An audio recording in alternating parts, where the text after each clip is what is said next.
አርሰናል እንዴት በዚህ ልክ ዲክላይን ሊያደርግ ይችላል?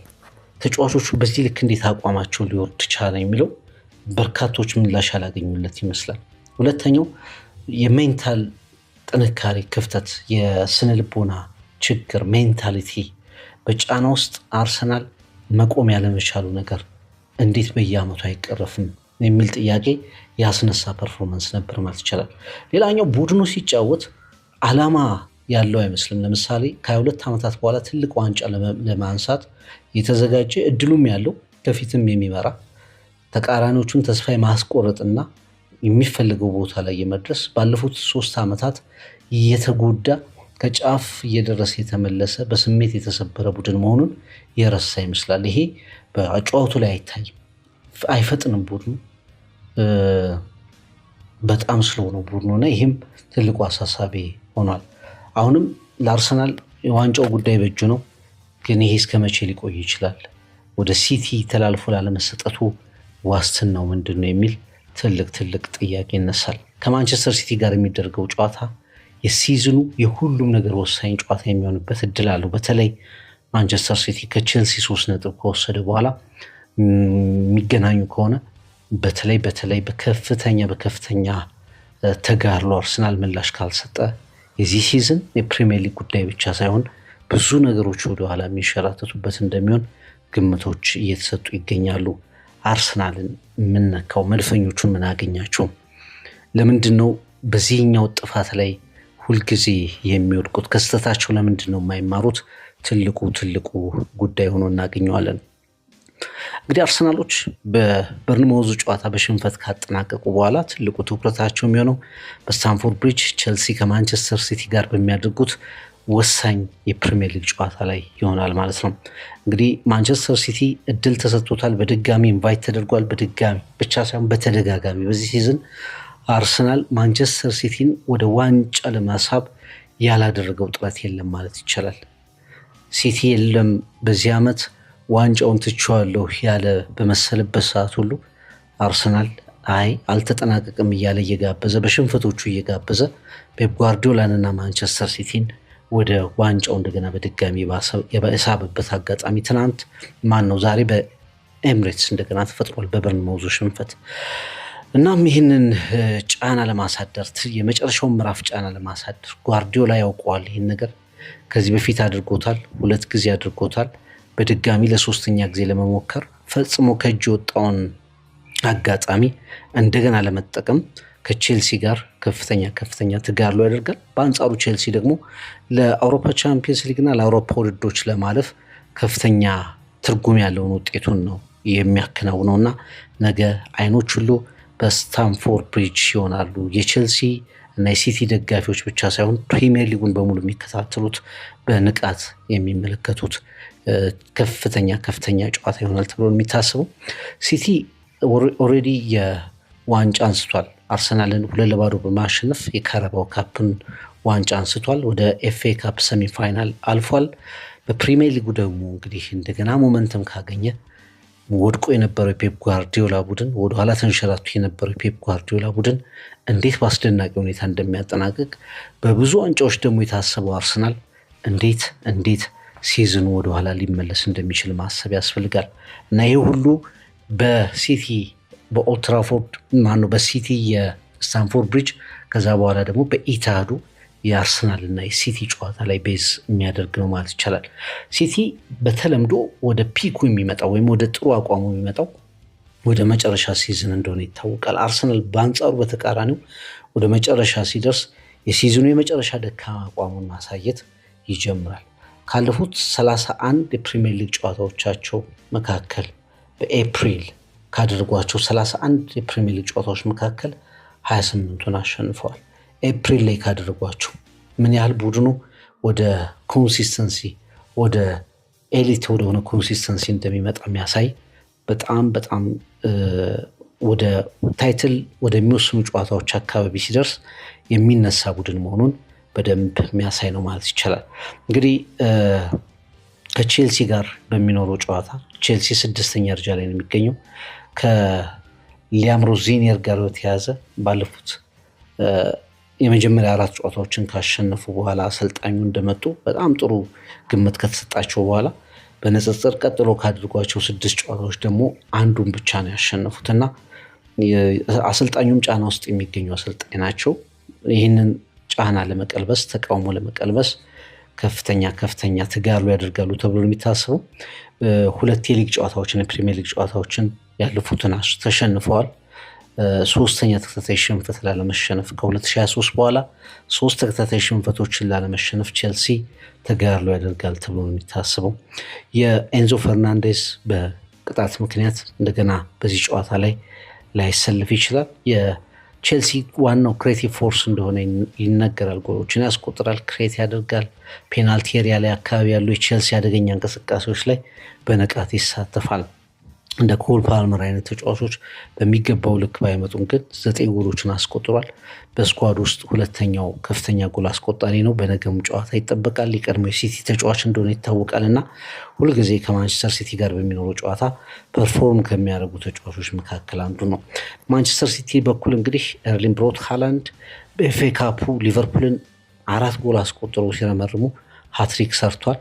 በሊጉ ግን ባለፉት 12 ጨዋታዎች 3 ጎሎችን ብቻ ነው ያስቆጠረው። ከዛ አንጻር በነገው ጨዋታ ላይ ወሳኝ ኃላፊነት ተጥሎበት ይጫወታል።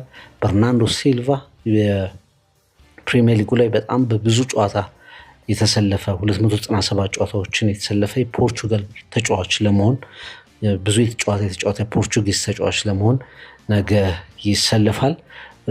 በአጠቃላይ ከፍተኛ የታክቲክ ጦርነት የአጨዋወት ስታይል ፍልሚያ ይደረግባቸዋል ተብሎ ከሚታሰቡ መርሃ ግብሮች መካከል አንዱ ነው።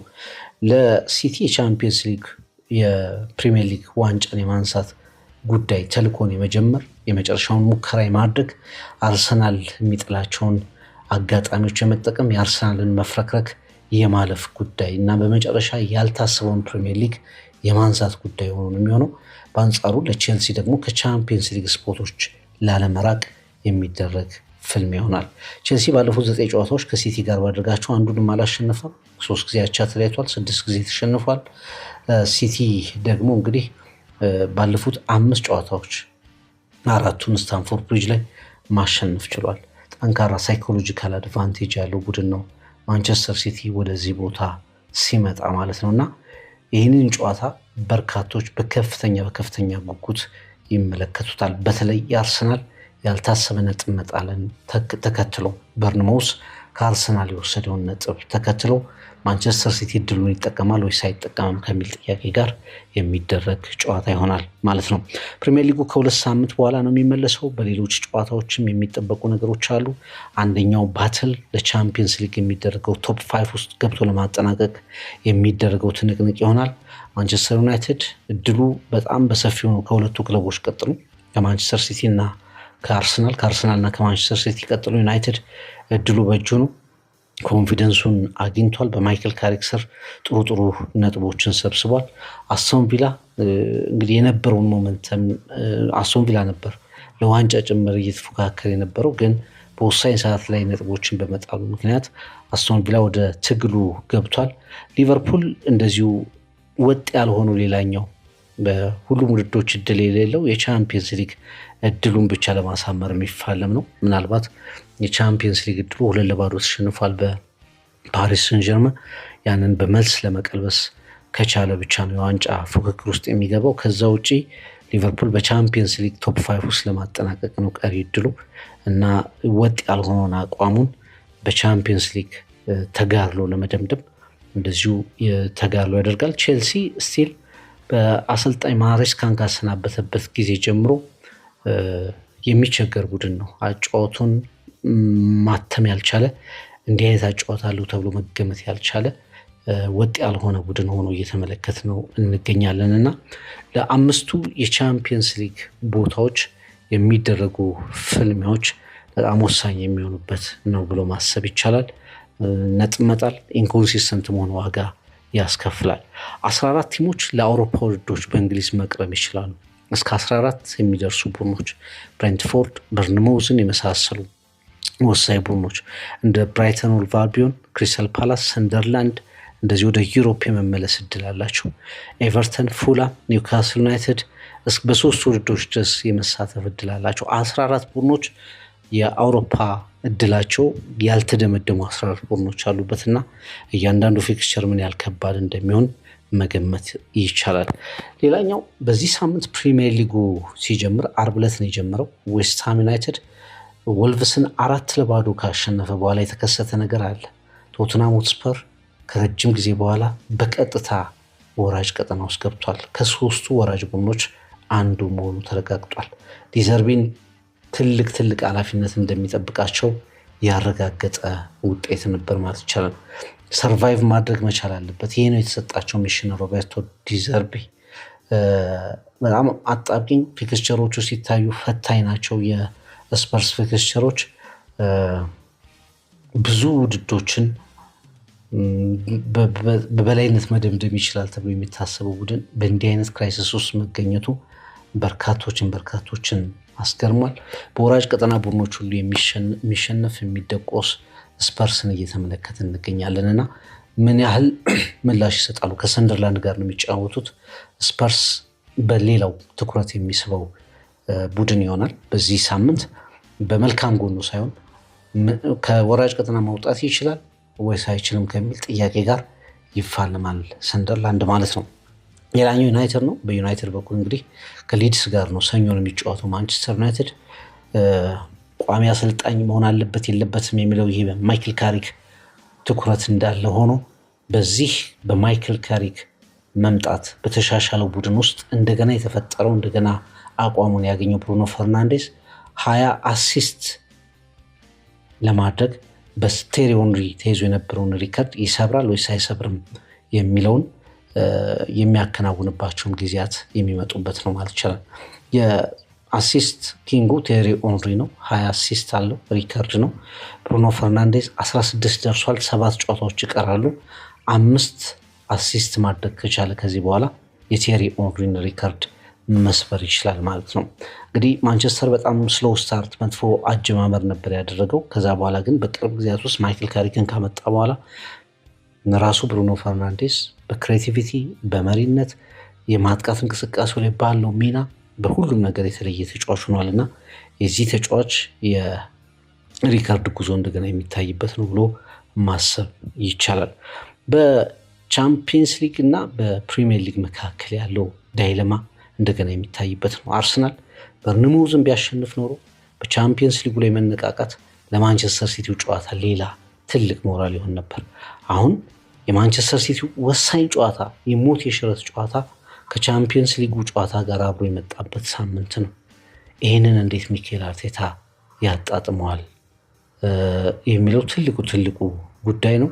ሊቨርፑል እና አስቶን ቪላ እንደዚሁ የአውሮፓ ቻምፒየንስ ሊግ የአውሮፓ ውድዶችን መልስ ውድዶችን የማሸነፍና ደግሞ በሊጉ ደግሞ ኮንሲስተንት የመሆን ቼልሲ ኤፍኤ ካፕ ላይ ያሳዩት ነገር እንዳለ ሆኖ ለቻምፒየንስ ሊግ እንደገና ለመብቃት የሚያሳዩት ተጋድሎ፣ ኖቲንግሃም ፎረስት፣ ሊድስ ዩናይትድ ስቲል ስጋት ውስጥ ያሉ ቡድኖች ናቸውና ለመትረፍ የሚያደርጉት ጨዋታ የመሳሰሉት ነገሮች በፕሪሚየር ሊጉ ላይ የምንመለከታቸው ይሆናሉ ማለት ነው።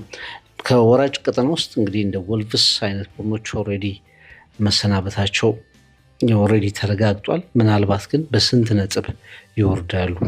በፕሪሚየር ሊጉ ታሪክ በዝቅተኛ ነጥብ ሊወርዱ የሚችሉበት እድል ሰፊ እንደሆነ ይታወቃል እና ከነዚህ የመሳሰሉ ነገሮች የሚመለሱበት ጉዳይ ይሆናል ማለት ነው። ትልቁ ነገር ግን ኤምሬትስ ላይ የራሳቸውን ቡድን አመቱን ሙሉ በተፋለመው አሁንም ሊጉን እየመራ በሚገኘው ቡድናቸው ላይ ተቃውሞ እስኪያሰሙ ድረስ ደጋፊዎቹን ተስፋ ያስቆረጠው አርሰናል ከተከታዩ ማንቸስተር ሲቲ ጋር የሚያደርገው ትንቅንቅ ግን የፕሪሚየር ሊጉ ቀጣይ ሳምንት ድራማ በከፍተኛ ሁኔታ የሚጠበቅ ርዕሰ ጉዳይ ሆኖ እንከታተለዋለን ማለት ነው።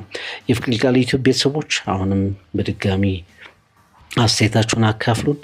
በየቀኑ በሚሆኑትን ነገሮች በዩቲዩብ ገጻችን፣ በፌስቡክ ገጻችን እንዲሁም ደግሞ ተወዳጅ ጣቢያችን ብስራት ኤፍኤም 101.1 በትሪቡን የሬዲዮ ፕሮግራም ላይ እያነሳናቸው እንቀጥላለን። ትዝብታችሁን ጻፉልን። መልካም በዓል፣ መልካም ቀን።